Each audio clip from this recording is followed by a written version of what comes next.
இதை விட இன்னும் அழகான பாடல் நீங்கள் மகாதேவி, இந்த பாட்டு மாலையிட்ட மங்கைன்னு நினைக்கிறேன். இதுக்கு அடுத்து இதை விட அழகான ஒரு பாட்டை இந்த மகாதேவியில் பார்க்கலாம். சாவித்திரியும் எம்என் ராஜமும் குழந்தையை தொட்டிலில் போட்டு பாடுவதாக இருக்கும். ஏன்னா அழகான பாட்டு அது.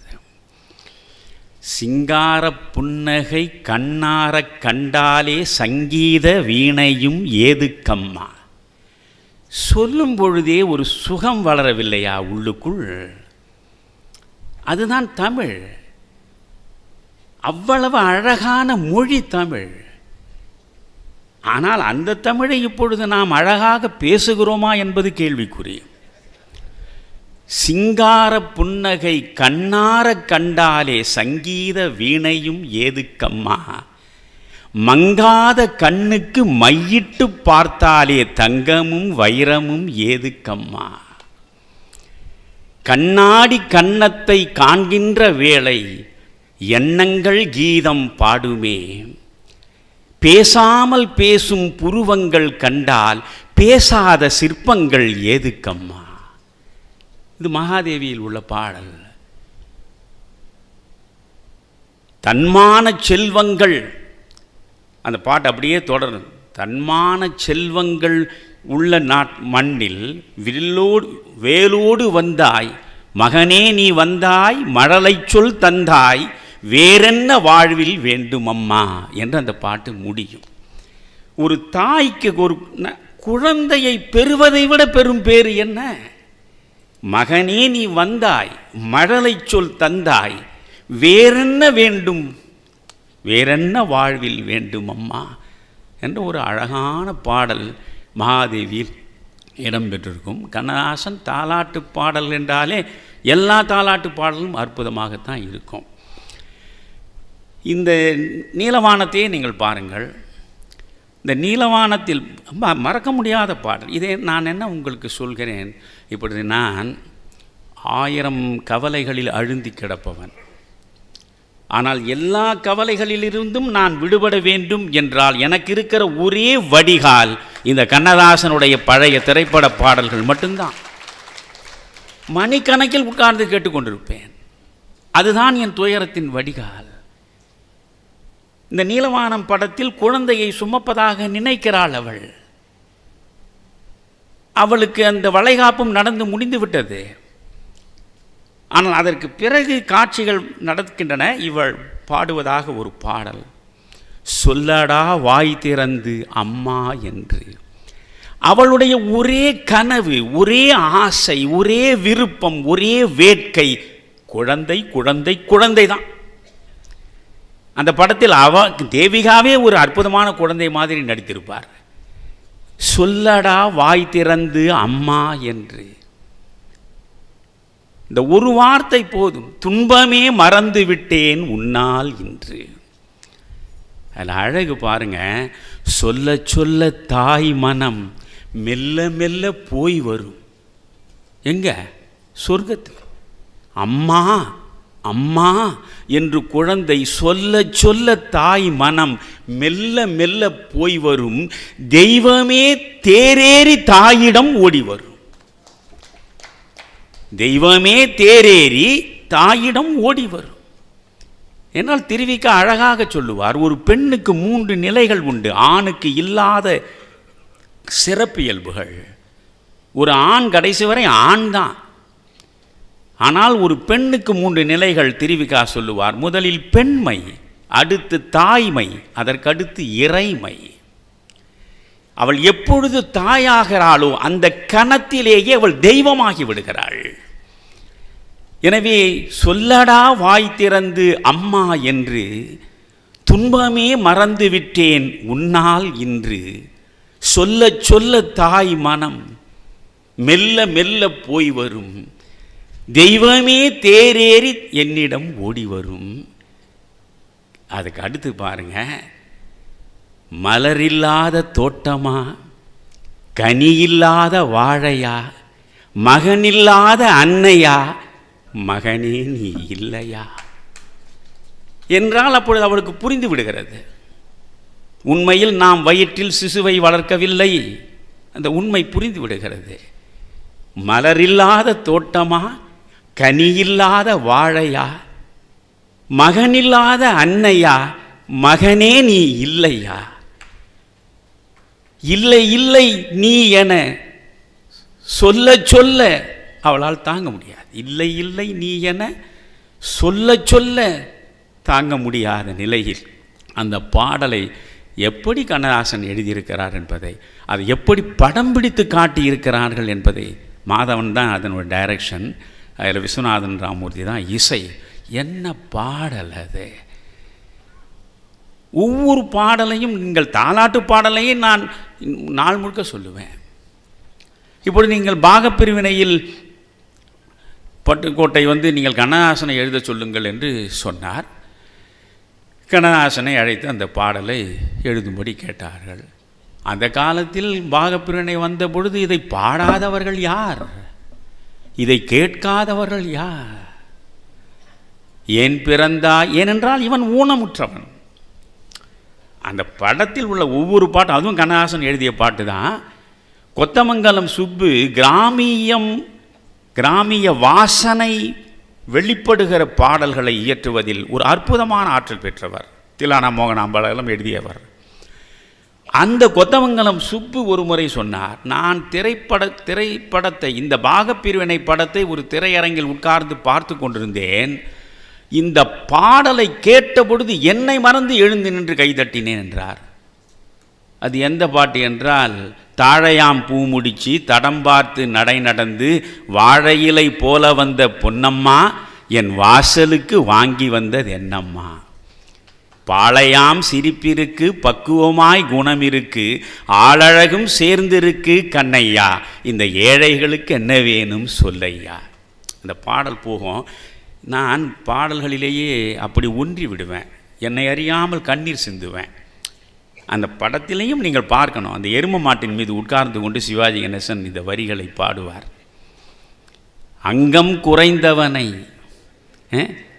அழகில்லா ஆண்மகனை மங்கையர்கள் நினைப்பதுண்டோ சொல்லம்மா, வீட்டில் மனம் பேசி முடிப்பதுண்டோ சொல்லம்மா என்றால் இது அங்கம் குறைந்தவனை அழகில்லா ஆண்மகனை மங்கையர்கள் நினைப்பதுண்டோ சொல்லம்மா, வீட்டில் மனம் பேசி முடிப்பதுண்டோ சொல்லம்மா. அதற்கு அவன் சொல்கிற பதில் அது கண்ணதாசன் தான் எழுத முடியும். மண் பார்த்து விளைவதில்லை, மரம் பார்த்து படர்வதில்லை, மங்கையரும் பூங்கொடியும் கண்ணையா, எங்கள் கண்ணிலே களங்கம் உண்டோ சொல்லையா. மண் பார்த்து விளைவதில்லை, மரம் பார்த்து படர்வதில்லை, அதுபோல தான் இந்த பெண். எங்கள் பெற்றோர் யாரிடம் சேர்க்கிறார்களோ அங்கே போய் சேர்ந்து விடுவோம். அது அந்த காலம் இல்லையா? அதனால் அவர் எழுதுகிறார், மண் பார்த்து வளர்வதில்லை, மரம் பார்த்து படர்வதில்லை, மங்கையரும் பூங்கொடியும் கண்ணையா. அது ஒரு அழகான பாடல் அது. எனவே இவனுக்கு தாழ்வு மனப்பான்மை, இந்த காம்ப்ளெக்ஸ் என்று சொல்கிறோமே, அந்த தாழ்வு மனப்பான்மை, ஒரு கையும் ஒரு காலும் இப்படியே ஒடுங்கி மெல்ல மெல்ல நடக்கக்கூடிய நிலையில் நினைந்து பாருங்கள், எவ்வளவு நெஞ்சுக்குள் நோவு இருக்கும். இந்த நேரத்தில் ஒரு குழந்தை வேற பிறந்திருக்கு, அந்த குழந்தைக்கு தாலாட்டணும். இதுதான் காட்சி. ஏன் பிறந்தாய் மகனே, ஏன் பிறந்தாயோ, இல்லை ஒரு பிள்ளை என்று ஏங்குவோர் பலர் இருக்க, இங்கு வந்து ஏன் பிறந்தாய் செல்வ மகனே. இல்லை ஒரு பிள்ளை என்று ஏங்குவோர் பலர் இருக்க, இங்கு வந்து ஏன் பிறந்தாய் செல்வ மகனே. அதுக்கு அடுத்த அழகு, நான் பிறந்த காரணத்தை நானே அறியும் முன்னே நீயும் வந்து ஏன் பிறந்தாய் செல்வ மகனே. நான் பிறந்த காரணமே எனக்கு புரியலை. இது மாதிரியான அங்கஹீனத்தோடு வாழ்நாள் முழுவதும் நான் அவஸ்தைகளை அடைய வேண்டும் என்கிற நிலையில் ஏன் பிறந்தேன் என்று நினைக்கிறேன். நான் பிறந்த காரணத்தை நானே அறியும் முன்னே நீயும் வந்து ஏன் பிறந்தாய் தங்க மகனே. அந்த பாட்டை நீங்கள் அப்படியே வரிசையாக அந்த பாட்டு பூரா மண் வளர்த்த பொறுமையெல்லாம், இந்த வரிகளையெல்லாம் பாருங்கள். இதெல்லாம் சினிமா பாட்டா? மண் வளர்த்த பொறுமையெல்லாம் மனதில் வளர்த்தவளாய் கண்மலர்ந்த பெண்மையிலை நான் அடைந்தேன். இந்த மனைவியை எப்படி சொல்கிறான் பாருங்க. மண் வளர்த்த பொறுமையெல்லாம் மனதில் வளர்த்தவளாய் கண் மலர்ந்த பெண்மயிலை நான் அடைந்தேன். அப்படி அந்த நான் அடைந்த அந்த பெண்ணை நீ வளர்ந்து மரமாகி நிழல் தரும் காலம் வரை தாய் மனதை காத்திருப்பேன் செல்வ மகனே. அதான் உறவு. நீ வளர்ந்து மரமாகி, பிள்ளை பெற்று வளர்ந்து ஆளான போயிடுறான். ஆனால் இங்கே என்ன சொல்கிறான்? நீ வளர்ந்து மரமாகி நிழல் தரும் காலம் வரை, அது வரைக்கும் இந்த எனக்காக வாழக்கூடிய இவளை கரம் பற்றிய நான் காத்து கொண்டிருப்பேன், காப்பாற்றுவேன். ஆனால் கடைசி வரை என்னால் காப்பாற்ற இயலாது. ஒரு கால் நான் கண்மூடி விடலாம். எனக்கு பின்னாலும் இவள் இருந்தால் இவள் அனாதையாகிவிடக்கூடாது. அதனால் நீ என்ன செய்யணும்? நீ வளர்ந்து மரமாகி நிழல் தரும் காலம் வரை தாய் மனதை காத்திருப்பேன் தங்க மகனே. இன்றைக்கு அதையோ அந்த வரியை வைத்துக்கொண்டு நீங்கள் பாருங்க. அதை இவன் திருமணத்தை சரோஜாதேவி பணிப்பெண்ணாக வந்தவரை இவருக்கு திருமணம் செய்து வைக்கிறாங்க. பாகப்பிரிவினை பார்த்தீங்கன்னா தெரியும் உங்களுக்கு. அதனால் அதில் கண்ணாசன் எழுதுவார், இவனே கை கால் சரியில்லாதவன், அவனை அவள் அழகு நிறைந்த பெண்ணாக இருக்கிறான், அவளை திருமணம் செய்து கொள்கிற நிலை. காதலுக்கும் பெருமை இல்லை, கண்களுக்கும் இன்பம் இல்லை, கடமையில் ஈன்றெடுத்தாள் உன்னையடா என்பார். இந்த காதல் என்றால் இவள் காதலித்து மனமுடித்தேன்னு பெருமை கொள்வதற்கு இருக்கா? இல்லை. ஆஹா, என்னுடைய கணவன் இவ்வளோ அழகாக இருக்காரே, இப்படி ஒரு அழகனை நான் கணவனாக பெற்றேனே என்று அவள் பெருமிதம் கொள்ளக்கூடிய அளவுக்கு நான் அழகனா? இல்லை. காதலுக்கும் பெருமை இல்லை, கண்களுக்கும் இன்பம் இல்லை, கடமையில் ஈன்றெடுத்தாள் உன்னையடா. இதுதான் தாலாட்டு பாட்டு. அந்த வலி முழுவதையும் கொண்டு ஒரு தந்தை இறக்கி வைக்கிற இடம் அது. எனக்கு பின்னால் மகனே, இந்த தாயை காப்பாற்ற வேண்டிய பொறுப்பு உனக்கு இருக்கிறது. அந்த பாடலை கேட்கும் போதெல்லாம் நான் இதான் இப்போ நீ வளர்ந்து மரமாகி நிழல் தரும் காலம் வரை தாய் மனதை காத்திருப்பேன் தங்க மகனே என்று பாகப்பிரிவினையில் எழுதுவார் அவர். எல்லாவற்றையும் தூக்கி சாப்பிடுகிற பாட்டு தான் மலர்ந்தும் மலராத. மலர்ந்தும் மலராத பாதி மலர் போல வளரும் விழிவண்ணமே, விடிந்தும் விடியாத காலை பொழுதாக விளைந்த கலையன்னமே, நதியில் விளையாடி கொடியில் தலை சீவி நடந்த இளம் தென்றலே, வளர் பொதிகை மலை தோன்றி மதுரை நகர் கண்டு பொலிந்த தமிழ் மன்றமே. எவனையா இப்படி எழுத முடியும்? சிவாஜி கணேசனே ஒரு பேட்டியில் சொன்னார், என்னையா சங்க இலக்கிய, அவர் சங்க இலக்கியம்லாம் படிச்சிருக்க மாட்டார், ஆனால் அவர் சொல்கிறார் சங்க இலக்கியங்களில் கூட இது மாதிரியான வார்த்தைகளை பார்க்க முடியாதியா, இது மாதிரியான ஓமையை பார்க்க முடியாதியா. கொடியில் தலை சீவி என்னமா எழுதியிருக்காயா அவன் அப்படின்னு. யார்? ஏற்கனவே பகைவனாக இருந்து பிறகு நட்பு பூண்டு அந்த பாடலில் தன்னை பறிகொடுத்த நிலையில் சிவாஜி அதை சொல்கிறார்.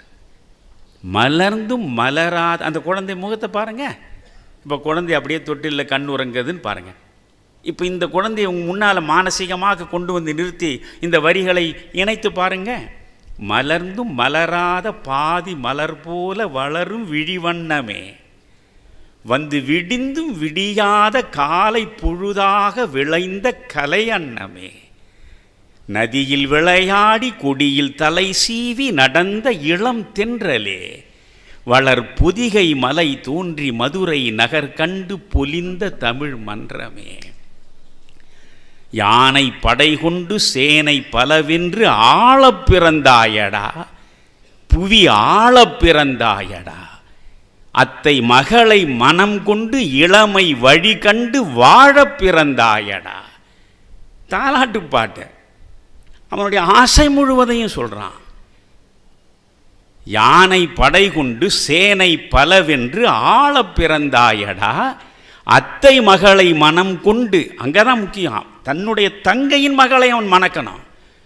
அத்தை மகளை மனம் கொண்டு இளமை வழி கண்டு வாழ பிறந்தாயடா. உடனே அந்த பக்கம் சாவித்திரி பாடுவதாக இருக்கும்.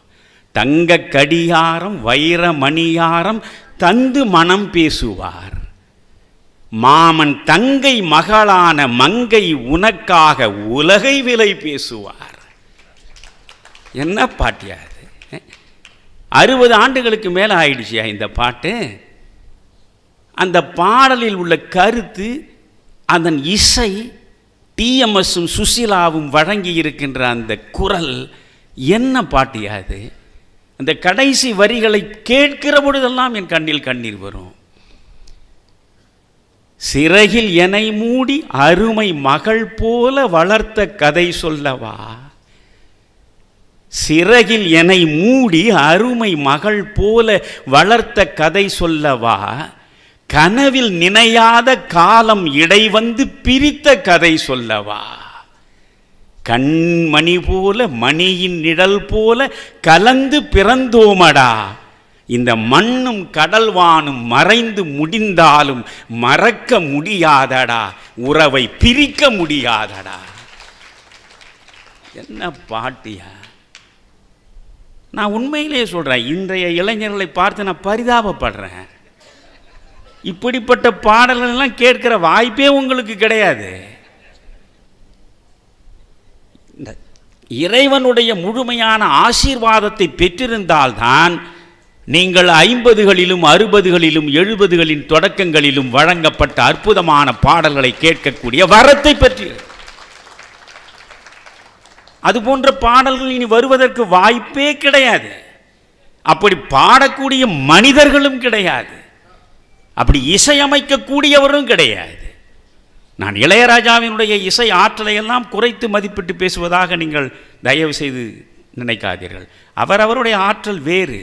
ஆனால் நான் வாழ்ந்த காலம், என் இளமை காலத்தில் நான் கேட்ட கானம், அது எனக்கு தந்த ஈடற்ற இன்பம். பாடல் என்று சொன்னால் அந்த பாடலை பாடுபவர்கள், அவர்களுடைய குரல் வளம், அந்த பாடலில் வைத்த கருத்து, அதை தீட்டிய கவிஞனுடைய எழுத்து, அதற்கு போட்ட இசை மெட்டு, இசை கோலம், அது காட்சிப்படுத்திய விதம், அந்த காட்சியில் நடித்த நடிகையர்கள், அவர்களுடைய முகபாவங்கள், இவ்வளவும் சேர்ந்துதான் ஒரு பாடலுக்கு அமரத்துவத்தை தருகிறது. இவ்வளவையும் நீங்கள் பார்க்க வேண்டும்.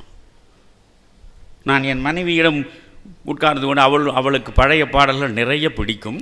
அவளும் நானும் வாரத்தில் ஒரு நாளாவது உட்கார்ந்து கொண்டு 1 மணி நேரமாவது பழைய பாடல்களை பார்ப்போம். இப்பொழுது உடனே பாவ மன்னிப்பு என்று வைத்துக் கொள்ளுங்களேன். பால் இருக்கும், பழம் இருக்கும், பசி இருக்காது என்ற பாடல் அவளுக்கு ரொம்ப பிடிக்கும். அந்த பாடலை போடுவேன், போட்டுவிட்டு சொல்லுவேன், அவள் பேர் பிரேமா, நான் பிரேம். இந்த பாடலில் நடித்த சிவாஜி இல்லை, இந்த பாடலில் நடித்த தேவிகா இல்லை, இந்த பாடலுக்கு இசையமைத்த விஸ்வநாதன் ராமமூர்த்தி இல்லை, இந்த பாடலை எழுதிய கண்ணதாசன் இல்லை, இந்த படத்தை இயக்கிய பீம்சிங் இல்லை, யாருமே இல்லை. நீ நானும் தான் கேட்டுக்கின்னு இருக்கோம். இப்போ இதில் யார் இல்லாமல் போக போகிறோன்றது தான் என் கவலைன்னு. அவள் இல்லாமல் போயிட்டான். இப்போ நான் தனிமரம் ஆயிட்டேன். இப்போ எனக்கு அந்த பாடல்களை கேட்பதில் உட்கார்ந்தானே எனக்கு அவள் தான் நினைவு வரும், ஒன்றி கேட்க முடியலை. ஆனால் அது யோசித்து பார்க்கணும், அந்த பாடல்கள் எப்படியெல்லாம் வழங்கப்பட்டன. நீங்கள் இப்போ ஒரு பாடல் பாருங்கள், அதாவது காட்சிக்கு ஏற்றாற் போல கண்ணதாசன் பாடல். நான் என்ன சொல்கிறேன், ஒரு பாடலை எழுதி கொண்டு வந்து கொடுத்து அந்த பாட்டுக்கு மெட்டு போடுவது வேறு. இப்போ கவிதை எழுதுவது என்றால் எனக்கு தோன்றுகிற நேரத்தில், தோன்றுகிற போது, தோன்றுகிற சிந்தனையை நான் எழுத்தில் வடிப்பேன், அது கவிதை. ஆனால் இது ஒரு ஹார்மோனியம் பெட்டியை வைத்துக்கொண்டு ஒரு இசையமைப்பாளர் உட்கார்ந்து விடுவார், எதிரே இயக்குனர் இருப்பார், நீங்கள் பாடலாசிரியர் உட்காரணும், காட்சியை விவரிப்பார்கள். உடனே அவர் ஒரு மெட்டு போட்டு காட்டுவார். அவர் தத்தகாரத்தை போடுகிற பொழுது அதற்கேற்றாற்போல் நீங்கள் உடனே பாடல் சொல்லணும். அந்த காட்சிக்கேற்றாற்போல் பாடல் வரணும். சினிமா சந்தையில் 30 ஆண்டுகள் என்று கண்ணதாசன் தானே எழுதியிருக்கிறார் தன்னுடைய சொந்த அனுபவங்களை எல்லாம். அதிலே அவர் சொல்கிறார், இந்த மெட்டுக்கு பாட்டு போடுவது என்பது எலிப்பொறியில் சிக்கிக்கொண்ட எலி மாதிரி என்கிறார். ஏனென்றால் சுதந்திரமாக சுயேட்சையாக நீங்கள் எதையும் சொல்ல முடியாது. போட்ட மெட்டுக்கு ஏற்றாற் போல தான் சொல்லணும், மீட்டருக்கு ஏற்றாற் போல பாட்டை சொல்லணும். இப்படி பல பாடல் அவரே சொல்கிறார். கேவி மகாதேவனை பொறுத்தவரை எனக்கு நிறைய சுதந்திரம் கொடுத்திருக்கிறார். கேவி மகாதேவனுக்கு இதுவரையில் நான் 1000க்கும் மேற்பட்ட பாடல்களை எழுதியிருக்கிறேன். அதில் 800 பாடல்கள் நான் எழுதி கொடுத்ததற்குத்தான் அவர் மெட்டு போட்டிருக்கிறார் என்கிறார். இப்போ எப்பேற்பட்ட மகானாக இருக்க வேண்டும் மகாதேவன். எழுதி கொடுத்தது தான். வானம்பாடியில் நான் எழுதி கொடுத்த அத்தனை பாடலும் எழுதி கொடுத்தேன், அதை போட்டார். ஆனால் விஸ்வநாதனை பொறுத்தவரையில் எழுதி கொடுக்கிற பாடல்களை அவர் ஏற்றுக்கொள்வது ரொம்ப குறைவு. அவர் போட்ட மெட்டுக்குள் நீங்கள் கட்டுப்பட வேண்டும். அது மாதிரி எத்தனை மெட்டுக்கு ஏற்றாற்போல் பாட்டு அந்த இடத்தில் உட்கார்ந்து கொண்டு சொல்லுகிற பொழுது பேனா கூட எடுக்காமல் இன்னொருவனை எழுதச் சொல்லி அவர் பாட்டுக்கு சொல்வது என்றால் இது கலைவாணியின் அருள் என்று சொல்வதை தவிர வேறு எதையும் என்னால் சொல்ல முடியாது. இப்பொழுது அன்னை என்று ஒரு படம், பானுமதி நடித்த ஒரு அற்புதமான படம். நல்ல படத்தையெல்லாம் நீங்களாவது பார்த்திருப்பீர்கள் நம்பிக்கையில் பேசுகிறேன். அதாவது ஒரு குழந்தையை பெற வேண்டும் என்பதற்காகவே தவிப்பவள் அவள். ஆனால் அவள் பெரும் பணக்காரி, அவளுக்கு குழந்தை இல்லை. அவளோடு சேர்ந்து பிறந்த சகோதரி அவள் ஒரு ஏழையை திருமணம் செய்து கொண்டு ஏழ்மையில் வாடுகிறாள். அவளுக்கு குழந்தை பிறந்திருக்கு. அந்த குழந்தையை அவளிடம் கெஞ்சி கூத்தாடி தான் வளர்ப்பதாக சொல்லி தத்தெடுத்துக் கொள்கிறாள் இவள். அந்த தத்தெடுத்த பிறகு அந்த குழந்தையை வைத்துக்கொண்டு அப்படியே பாடிக்கொண்டு செல்வது, இதுதான் காட்சி.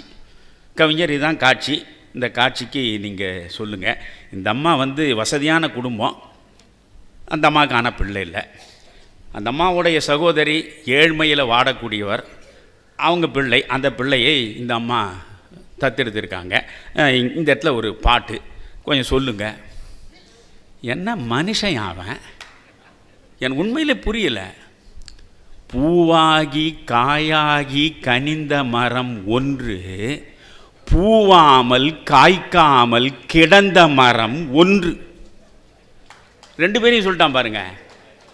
நான் நினைப்பேன், பூவாகி காயாகி கனிந்த மரம் ஒன்று, பூவாமல் காய்க்காமல் இருந்த மரம் ஒன்றுன்னு சொல்லலாம்.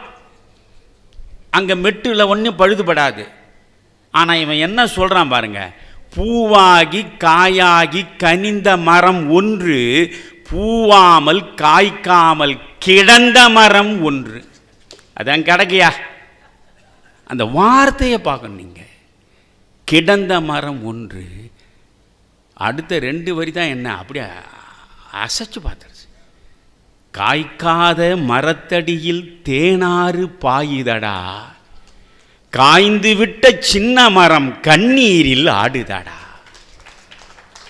இவ செல்வ செழிப்புள்ளவள், ஆனால் குழந்தை இல்லை. காய்க்காத மரத்தடியில் தேனாறு பாயுதடா, கனிந்து விட்ட சின்ன மரம் கண்ணீரில் ஆடுதடா. இப்போ பாருங்க அந்த பாட்டை. பூவாகி காயாகி கனிந்த மரம் ஒன்று, பூவாமல் காய்க்காமல் கிடந்த மரம் ஒன்று, காய்க்காத மரத்தடியில் தேனாறு பாயுதடா, கனிந்து விட்ட சின்ன மரம் கண்ணீரில் ஆடுதடா. அந்த பாடல் முழுவதுமே 2 சரணமுமே ரொம்ப அற்புதமாக இருக்கும். அதுவும் பானுமதிக்கென்று ஒரு வசீகரமான ஒரு தனித்துவமிக்க அழகான குரல். அந்த குரலில் அந்த பாடல், அந்த காட்சி என்ன, அந்த காட்சிக்கு அதிகபட்சம் அன்றைய சூழலில் ஏவிஎம் 1000 ரூபாய் செலவழிச்சிருந்தா அதிகம். ஆனால் ஒரு மேடுலேருந்து பல்ல நோக்கி அந்த குழந்தைய தொட்டில் மாதிரி வச்சு அப்படி வண்டியில் தள்ளினே பாடுறா, அவ்வளோதான் அந்த பாட்டு. இப்போ நீங்கள் ஒரு பாட்டுக்கு ஒரு 10 கோடி வைக்கணுமே. எல்லாம் ரொம்ப கற்பனை வறட்சி. எதையுமே அழகாக கற்பனை செய்து அற்புதமாக கொண்டு வந்து சேர்த்த காலம் அப்போ. இப்போ டெக்னிக்கலி தே ஆர் டெவலப்டு. ஆனால் மற்ற எதுலேயுமே அவர்கள் த மோஸ்ட் அன்டெவலப்டு தான். அதில் படுவீழ்ச்சி தான். இப்போ இந்த 4 வரியில் கண்ணதாசன் ஒரு கதையே சொல்கிறான். அந்த அன்னை படத்தினுடைய மொத்த கதையுமே இந்த 4 வரியில் அவர் சொல்கிறார். ஸ்ரீதர் எழுதியிருப்பார், திரும்பி பார்க்கிறேன் என்று ஸ்ரீதர் தன்னுடைய வாழ்க்கை வரலாறு பூரா எழுதியிருக்காரு. நெஞ்சில் ஒரு ஆலயத்துக்கு அவர் எழுதணும். ஸ்ரீதர் எப்பொழுதுமே பாடல்களுக்கு தனி கவனம் செலுத்தக்கூடியவர். ஸ்ரீதருடைய எல்லா படங்களிலும் கண்ணதாசனுடைய பாடல்கள் கொடிகட்டி பறக்கும், அற்புதமான பாடல்களாக இருக்கும். அது ஏஎம் ராஜா போட்ட காலத்திலும் சரி, எம்எஸ் விஸ்வநாதன் ராமூர்த்தி வந்த காலத்திலும் சரி. இந்த நெஞ்சில் ஒரு ஆலயத்தில் இவர் ஸ்ரீதர் அதை எழுதுகிறார். அவர் நீங்கள் எல்லாமே சொன்னது நீ தானா பாட்டை நான் சொல்ல போகிறேன்னு நினைக்காதீங்க, அது இல்லை. உட்கார்ந்த உடனே இவர் சொல்கிறாரு, நாளை காலையில் இவருக்கு ஆப்ரேஷன், பிழைப்பதற்கு வாய்ப்பு ரொம்ப குறைவு. அந்த நேரத்தில் தன்னுடைய மனைவியை முதல் இரவில் முதலாக எந்த கோலத்தில் பார்த்தானோ அதே கோலத்தில் அவளை மீண்டும் ஒரு முறை பார்த்து விட வேண்டும் என்று அவன் நினைக்கிறான். அதனால் அந்த கோலத்தோடு நீ வா என்று சொல்கிறான். அந்த கோலத்தில் அவள் பாடுவதாக இதுதான் கவிஞர் காட்சின்னு சொன்னாராம். நான் சொல்ல, நீங்கள் வேணால் இப்போ அந்த புத்தகத்தை எடுத்து படித்து பாருங்கள். சொன்னேன், என்ன நினைத்து என்னை அழைத்தாயோ, ஏன் இந்த கோலத்தை கொடுத்தாயோ, முன்னம் இருந்த நிலை நினைத்தாயோ, முகத்தை பார்த்து கொள்ள துடித்தாயோ. அவர் சொல்கிறார், ஸ்ரீதர், என்னுடைய உடம்பு முழுதும் மயிர்கால்கள் கூச்செறிந்தானே என்றார். காட்சியை சொன்ன அடுத்த நிமிடத்தில் அந்த பல்லவி விழுது. என்ன நினைத்து என்னை அழைத்தாயோ, ஏன் இந்த கோலத்தை கொடுத்தாயோ, முன்னம் இருந்த நிலை நினைத்தாயோ, முகத்தை பார்த்து கொள்ள துடித்தாயோ. அது பாடல் ரொம்ப அழகான பாட்டு. என்னமா இசை! விஸ்வநாதன் ராமூர்த்தி இசையில் அந்த நெஞ்சில் ஒரு ஆலயத்தில் அந்த பாடல்லாம். சரி, இப்போ நம்ம இந்த குழந்தைகள் தாலாட்டு பாடல்கள் நிறைய பார்த்தோம். இந்த தாலாட்டு பாடல்லையே ஒரு முரண்பட்ட இருவேறு காட்சிகளை வெளிப்படுத்துகிற பாடல் தான் துலாபாரத்தில் இருக்கக்கூடிய பாடல். அது என்ன அழகான பாடல்! அதுக்கு தேவராஜ் என்னமான இசை, ரொம்ப குறைந்த இசைக்கருவிகளை வைத்துக்கொண்டு அற்புதங்களை சாதித்த காலம் அது. பூஞ்சிட்டு கன்னங்கள் பொன்மணி கிண்ணத்தில் பால் கஞ்சி, பொன்வண்ண கிண்ணத்தில் பால் கஞ்சி. அதுக்கப்புறம் உடனே அவள் செல்வ நிலையில் இருக்கா, அதனால் பூஞ்சிட்டு கன்னத்தில் பொன்வண்ண கிண்ணத்தில், கிண்ணமே பொன்வண்ணம், பொற்கிண்ணம், பொன்வண்ண கிண்ணத்தில் பால் கஞ்சி. உடனே இவன் என்ன சொல்கிறான், பொங்கல் பிறந்தாலும் தீபம் எரிந்தாலும் ஏழைகள் வாழ்வது கண்ணீரிலே. அந்த பாடல் நீங்கள் 2 பக்கம், ஒரு வளமான பகுதி, வறுமையான பகுதியை நீங்கள் அப்படியே பார்க்கணும். செல்வர்தம் கையில் சீராட்டும் பிள்ளைக்கு பொன்வண்ண கிண்ணத்தில் பால் கஞ்சி. அதுதான் சொல்லுவா, செல்வர்தம் இல்லத்தில் சீராட்டும் பிள்ளைக்கு பொன்வண்ண கிண்ணத்தில் பால் கஞ்சி. இவன் சொல்கிறான், கண்ணீர் உப்பிட்டு காவேரி நீரிட்டு கலையங்கள் ஆடுது சோரின்றி, இதயங்கள் ஏங்குது வாழ்வின்றி. அது அந்த உலகம், இது இந்த உலகம்.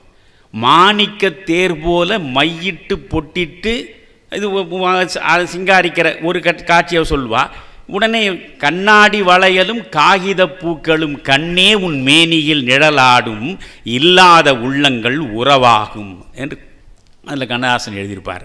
2 ஒரு செல்வ வளம் மிக்க சூழலில் ஒரு குழந்தை இருந்தால் எப்படி, வறுமையில் இருக்கக்கூடிய ஒரு குழந்தையினுடைய நிலை எப்படி, 2ஐயும் காட்டுகிற ஒரு அற்புதமான பாடல் அது.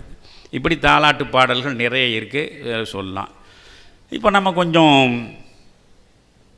காதலுக்கு வருவோமே. முதல்ல காதல் பிறகு கணவன் மனைவியாகி அதுக்கு பிறகு விவாகரத்தில் போய் முடிய வேண்டாமா?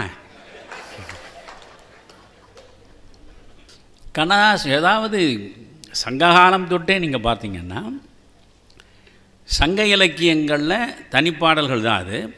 சங்க இலக்கியத்தில் நீங்கள் பார்த்தா 2381 பாடல்கள் இருக்குது. 2381 பாடல்களில் 1862 பாடல்கள் காதல் பாடல்கள் தான். சங்க இலக்கியத்திலேயே 2000 ஆண்டுகளுக்கு முன்னாலேயே காதல் தான். நீங்கள் இந்த காதல் என்பது இந்த உலகத்துக்கு புதிதல்ல.